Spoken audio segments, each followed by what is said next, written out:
Okay, Bismillah wa salatu wa salamu ala Rasulillah wa ala alihi wa sahbihi ajma'in. Assalamu alaikum everyone. Just a few minutes inshallah to do some Quran questions with you for the week that you guys sent in. Some of them pretty interesting, some of them I found a little weird, but that's okay. We'll go through them and see what you guys had to ask. I'll read the first one to you. My question is, Allah points out on multiple occasions in the Quran that the knowledge of the unseen belongs only to Him and He doesn't share it with anyone. However, in Surah Al-Kahf, Musa alayhi salam is ordered to follow around a person. Musa alayhi salam is ordered to follow around a person who has, who as the surah progresses, has been given knowledge of the future. In my limited understanding, this qualifies as the unseen of a young child, meaning that the person is given knowledge of a young child who will eventually grow up to be disobedient to his parents. So how do we reconcile these two things? Am I missing something? Yep, you're missing something. Let's talk about that. The knowledge of the unseen includes knowledge of angels, it includes knowledge of Allah's books, it includes knowledge of the afterlife, it includes knowledge of what heaven looks like, what hell looks like.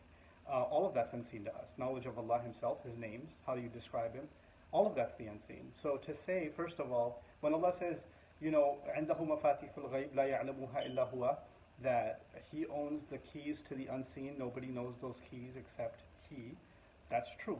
Nobody knows those keys except He, except some of that knowledge He does give us. وَيُعَلِّمُكُمْ مَا لَمْ تَكُونُوا تَعْلَمُونَ. He taught you something that you couldn't possibly have known.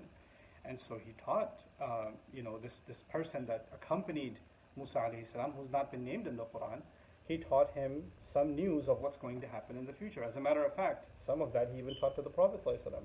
When He said Rome is going to be dominated, Rome has been dominated, but it will make a comeback against the Persian Empire within the next decade. So that was revealed in the Quran. It's knowledge of the future, and Allah can give knowledge of the unseen in whatever limited sense He wants, and that's up to Allah. He even says, وَمَا كَانَ اللَّهُ لِيُطْلِعَكُمْ عَلَى الْغَيْبِ. Allah will not be telling all of you about the unseen, but He will tell His Prophet if He wants, and that's in Surah Al-Imran.